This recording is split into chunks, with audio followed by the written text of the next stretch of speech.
नमस्कार दोस्तों, भगवान राम और उनके परम भक्त हनुमान जी को कौन है जो नहीं जानता। लेकिन हनुमान जी वास्तव में इंसान थे या वानर, कि हम में से शायद सभी को इसकी दुविधा जरूर होगी। कुछ लोग तो हनुमान जी को वानर ही जानते होंगे।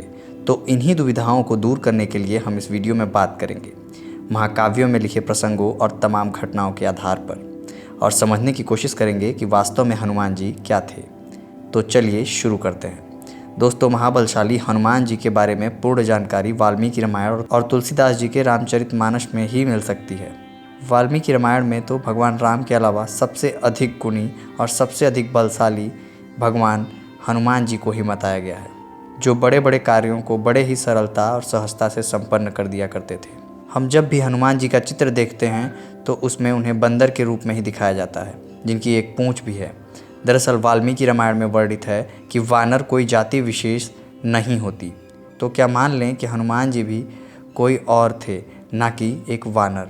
आइए आगे और बातों पर चर्चा करते हैं। रामायण में कई ऐसे प्रसंग आते हैं जब हनुमान जी को वानर कहकर संबोधित किया गया हो। ये तो आपको भी पता ही होगा।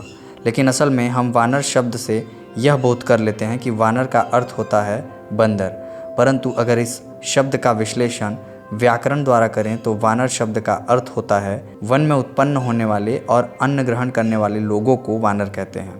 उदाहरण के लिए पर्वत या गिरी में रहने वाले और वहाँ का अन्न ग्रहण करने वाले लोगों को हम गिरिजन कहते हैं। उसी प्रकार वन में रहने वाले को वानर कहते हैं। वानर शब्द से किसी योनि विशेष, जाति, प्रजाति अथवा उपजाति का भी बोध नहीं होता। हनुमान जी के अलावा सुग्रीव, बाली, अंगद, इन सभी को भी रामायण में महावानर माना गया है। चित्रों में ये भी एक बंदर के समान दिखते हैं, जिनकी पूंछ भी होती है। लेकिन जब हम उनकी स्त्रियों के चित्रों को देखते हैं तो कोई भी स्त्री वानर रूप में दिखाई न देकर एक मानव रूप में दिखाई देती है।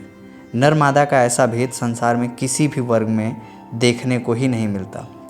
इसलिए स्पष्ट होता है कि हनुमान जी सुग्रीव आदि के पूंछ के साथ दिखाया जाना केवल एक चित्रकार की कल्पना मात्र हो सकती है, ना कि सच। यही नहीं, किष्किंधा कांड में एक स्थान पर वर्णन आता है जब भगवान राम की पहली बार ऋष्यमूक पर्वत पर हनुमान जी से भेंट होती है। तब दोनों के बीच बातचीत के बाद राम जी लक्ष्मण जी से बोलते हैं कि जो वेद वेदांगों को जानता हो, इतनी अच्छी संस्कृत का पाठ करता हो, निश्चय ही वह संपूर्ण व्याकरण का अनेक बार अभ्यास किया होगा, क्योंकि इतने समय तक बोलने में उन्होंने किसी भी अशुद्ध शब्द का उच्चारण नहीं किया। इससे स्पष्ट होता है कि हनुमान जी बंदर नहीं थे। सुंदरकांड में एक और खूबसूरत वर्णन आता है जब हनुमान जी अशोक वाटिका में राक्षसियों के बीच में बैठी माँ सीता को अपना परिचय देने से पहले सोचते हैं, अगर मैं यहाँ माता सीता के सामने बहुत अच्छी संस्कृत बोलकर अपना परिचय देता हूँ तो कहीं माता सीता मुझे रावण समझकर भयभीत ना हो जाएं और मुझको काम रूपी रावण समझकर भयभीत होकर कोलाहल करना आरंभ ना कर दें। इसलिए मैं सामान्य नागरिक के समान भाषा का प्रयोग करूँगा।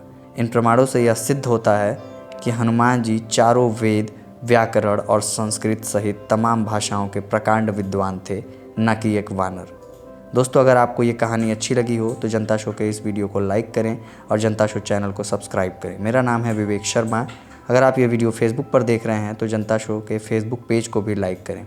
इस तरह की तमाम खबरों और जानकारियों के लिए रुख करें जनता शो वेबसाइट का और देखते रहें जनता शो। धन्यवाद।